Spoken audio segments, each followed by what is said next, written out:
नमस्कार विद्यार्थियों। पिछले वीडियो में हमने बात की थी कि एंजाइम हैं उनकी जो क्रिया विधि है वो किस प्रकार से संपन्न होती है। तो एंजाइम की जो क्रिया विधि है उसको समझाने के लिए हमने दो बिंदु लिए थे। एक तो एंजाइम क्रियाधार जटिल का निर्माण होता है और दूसरा सक्रियण ऊर्जा में कमी होती है। तो ये दोनों टॉपिक हमने पिछले वीडियो में पढ़े थे। ये इस चैप्टर का अंतिम वीडियो है। एंजाइमों के नामकरण की जो पद्धति है उसके बारे में हम इस वीडियो में बात करने जा रहे हैं। एंजाइमों का जो नामकरण की जो पद्धति है वो ड्यूक्लॉस नाम के वैज्ञानिक हैं। उन्होंने बताया कि एंजाइम के नाम का जो अंत है वो किसकी सहायता से होता है, एज वो प्रत्यय लगाकर उसके सहायता से किया जाता है। नाम का अंत मतलब सामान्यतः एंजाइमों के नाम के अंत में क्या आता है, एज आता है। एंजाइम नामकरण की दो प्रचलित पद्धतियां हैं। एक किस आधार पर, क्रियाधार के आधार पर। क्रियाधार है उसमें क्या करते हैं हम, जो क्रियाधार हमने लिया है उसके अंत में क्या लगा देते हैं, एज लगा देते हैं और उससे फिर उसका एंजाइम का नाम बन जाता है। जैसे सुक्रेज एंजाइम का नाम है, माल्टेज, लाइपेज, ये तीनों एंजाइम के नाम है। सुक्रेज है, देखो क्रियाधार के नाम, क्रियाधार क्या है, शर्करा, ठीक है। तो शर्करा में एज लगा दिया तो सुक्रेज किस पर क्रियाशील है, शर्करा पर।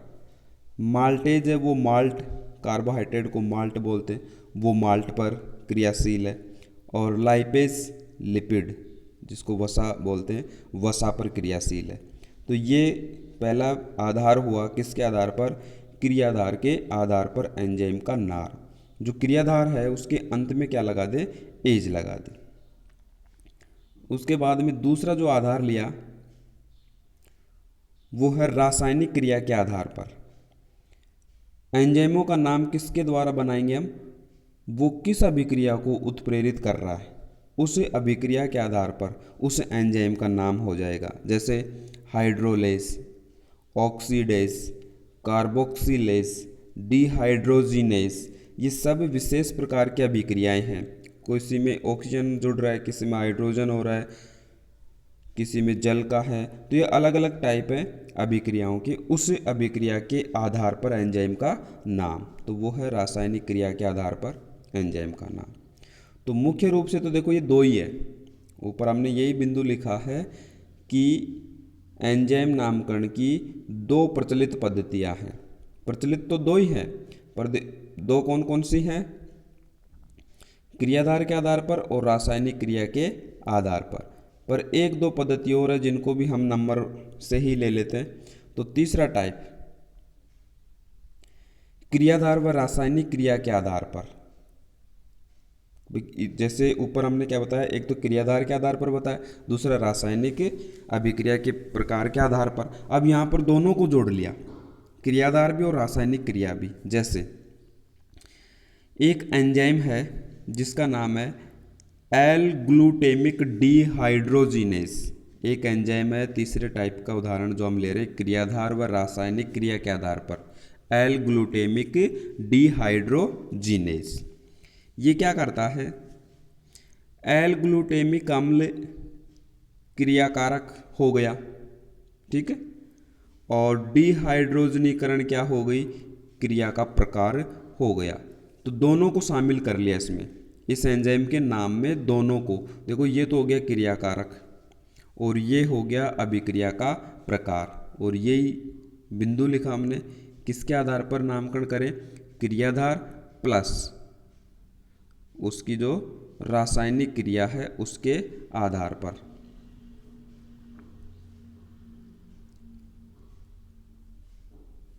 एक तो क्या हो गया क्रियाधार और दूसरा रासायनिक क्रिया, दोनों को हमने जोड़ दिया और इस आधार पर ये नाम बन गया दोनों का। तो तीसरा टाइप हो गया एंजाइम के नामकरण की विधि का, क्रियाधार व रासायनिक क्रिया के आधार पर।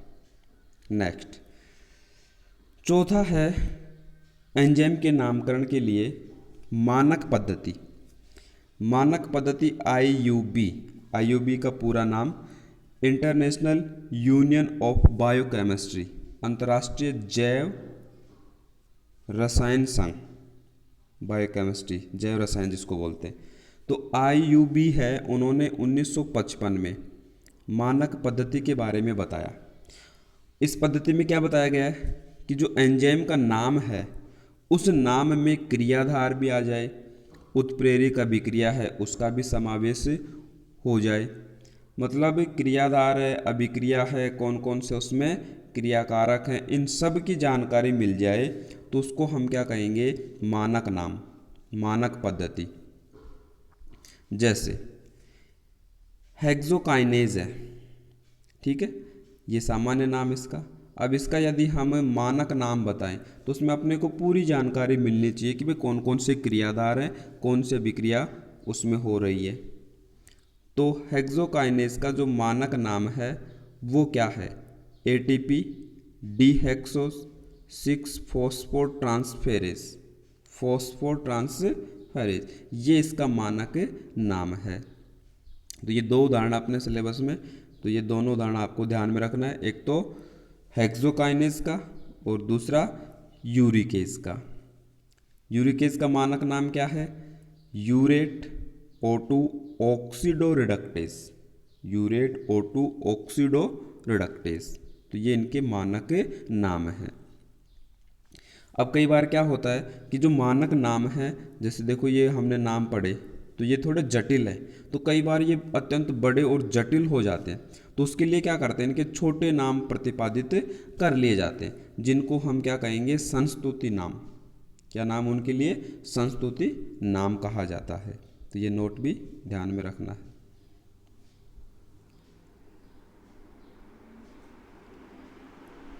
फिर है एंजाइमों का वर्गीकरण।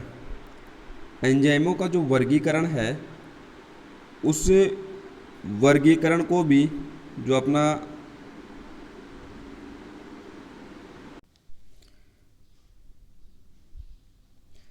एंजाइमों का जो वर्गीकरण है वो भी किसने बताया, अंतर्राष्ट्रीय जैव रसायन संघ IUB। तो इन्होंने, ये जो संस्था थी, 6 वर्गों में एंजाइम हैं उनका वर्गीकरण किया। अब देखिए इनका जो वर्गीकरण, इसमें भी कई बार प्रश्न बनता है, किस आधार पर जो एंजाइम है कौन सा अभिक्रिया कर रहा है, किसको हटा रहा है, किसको जोड़ रहा है, इस आधार पर ये वर्ग बनाए गए। जैसे पहला वर्ग है ऑक्सीडो रिडक्टेज। ऑक्सीडो रिडक्टेज जो टाइप के एंजाइम हैं वो क्या करते हैं, ये अपने क्रियाधार हैं उनमें से ऑक्सीडो रिडक्टेज, देखो इलेक्ट्रॉन अथवा हाइड्रोजन है, इलेक्ट्रॉन अथवा हाइड्रोजन है, उनको जोड़कर ऑक्सीकरण अथवा अपचयन, या तो जोड़कर या हटाकर, ऑक्सीडो रिडक्टेज, उपापचय अभिक्रियाएं पढ़ते हैं तो इसमें ऑक्सीकरण भी होता है, अपचयन होता है, दोनों में से कोई भी हो सकता है।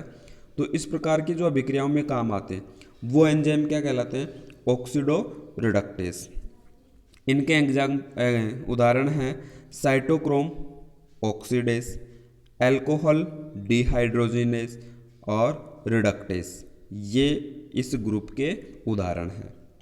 दूसरा ट्रांसफेरेजेस, दूसरे प्रकार के जो एंजाइम हैं उनका ग्रुप है ट्रांसफेरेजेस। ये क्या करते हैं, ये अपने जो क्रियाधार हैं जिनसे एंजाइम क्रिया करेंगे उनमें हाइड्रोजन के अलावा, भाई हाइड्रोजन का करेंगे तो वो तो ऑक्सीरिडक्टेज में आ गया, तो हाइड्रोजन के अलावा किसी भी समूह को क्रियाधार से दूसरे क्रियाधार में स्थानांतरित कर दें तो वो कहलाएगा ट्रांसफेरेज। ट्रांस का अर्थ क्या होता है, स्थानांतरित करने वाले। तो इसमें दो बातें हमें देखनी है, एक तो कौन से समूह हैं जो स्थानांतरित होते हैं, एमिनो समूह है, फॉस्फेट समूह है, मिथाइल, थायोल, कीटोन, ये सारे जो समूह हैं वो ट्रांस होने वाले, स्थानांतरित होने वाले। और ट्रांसफेरेजेज एंजाइम है उस ग्रुप का एक उदाहरण बताएं हम, ट्रांस एमिनेज, ट्रांस फॉस्फेटेज, ये इस ग्रुप के उदाहरण हैं। फिर नेक्स्ट है तीसरा जो ग्रुप है एंजाइम का, हाइड्रोलेजेज। हाइड्रोलेजेज, हाइड्रोलेजेज में परिभाषा कैसे बताएंगे हम, ये जो एंजाइम है वो जल के अणुओं को जोड़ने अथवा निकालने, जल के अणु से संबंधित परिभाषा है, जुड़ भी सकता है, निकल भी सकता है। तो इस ग्रुप के एंजाइम क्या कहलाएंगे? हाइड्रोलेजेस। अब दोनों का अलग अलग तरीके से बताया हमने। H2O जब जुड़ेगा तो वो टाइप कहलाता हाइड्रोनेजेस, ठीक है। H2O निकलेगा तो वो ग्रुप कहलाता हाइड्रोलेज। और इन दोनों ग्रुप के अलग अलग उदाहरण हैं, जैसे हाइड्रोनेजेस के उदाहरण है एस्ट्रेज, कार्बोहाइड्रेज, एमाइलेज, न्यूक्लियस। ये सब किसके उदाहरण है? हाइड्रोनेजेस के। दूसरा है हाइड्रोलेज, तो फ्यूमेरेज, इनोलेज, ये इसके उदाहरण हैं। तो ये 3 ग्रुप हुए एंजाइमों के। एंजाइमों का चौथा ग्रुप लाइजेज।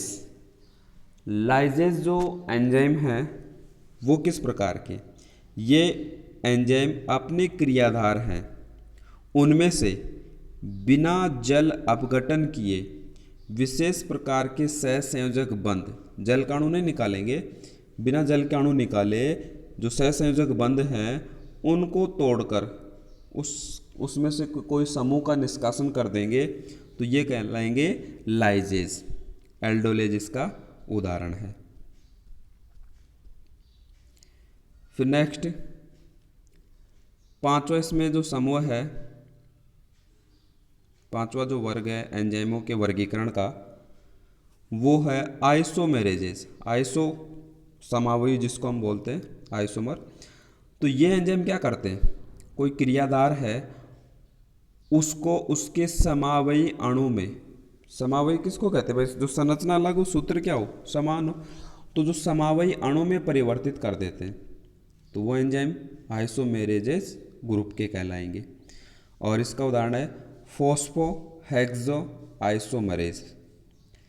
और एंजाइमों का वर्गीकरण 6 वर्गों में बताया हमने। इसके अनुसार IUB के अनुसार, इंटरनेशनल यूनियन ऑफ बायोकेमिस्ट्री, अंतर्राष्ट्रीय जैव रसायन संघ। तो छठा जो ग्रुप बताया गया वो है लाइगेजेस। लाइगेजेस इस ग्रुप के समूह के जो एंजाइम हैं वो क्या करते हैं? 2 यौगिकों को सहसंयोजक बंधों द्वारा जोड़ने का कार्य करते हैं, ठीक है। यह सहसंयोजक बंधों द्वारा जोड़ने वाली अभिक्रियाओं को उत्प्रेरित करते हैं। और इस ग्रुप के उदाहरण है पायरूवेट, कार्बोक्सिलेज और सिट्रेट सिंथेटेज, ठीक है। तो एक बार पुनः हम इसका रिवीजन कर लेते हैं इस पूरी वीडियो का।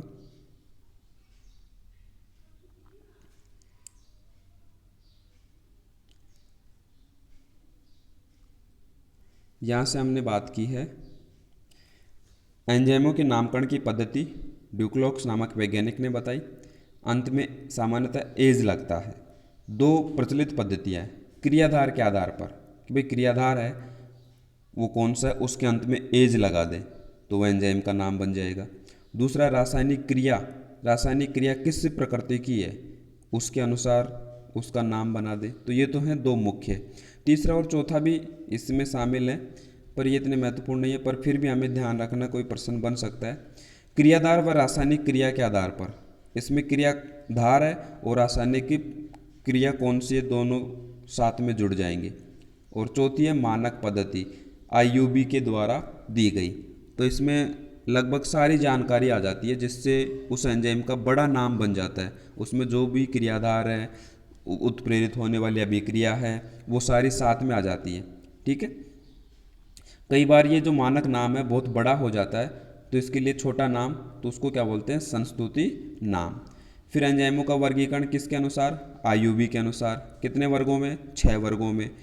अब इनकी परिभाषा देखो ध्यान में रखनी है, उदाहरण तो आपको रटने पड़ेंगे, परिभाषा नाम से ध्यान हो जाएगी आपको। ऑक्सीडो रिडक्टेस, ठीक है, ऑक्सीकरण अपचयन कोई सी भी हो। ट्रांसफेरेजेस, स्थानांतरण करने वाले। हाइड्रोलेजेस, जल का अणु निकलना या जुड़ना। लाइजेस मतलब बिना जल अपघटन के सहसंयोजक बंध को तोड़ करके और कोई समूह का निष्कासन करना। आइसोमेरेजेस, समावयी जिनको हम बोलते हैं, समावयी अणु में परिवर्तित कर देना। लाइगेजेस, ये जोड़ने वाली अभिक्रियाओं को उत्प्रेरित करते हैं। तो ये 6 ग्रुप हैं इनकी परिभाषा और उदाहरण आपको ध्यान में रखने। और इसी के साथ ये आपका जो 9वां चैप्टर था जिसका नाम था एंजाइम, उसका समापन होता है। धन्यवाद।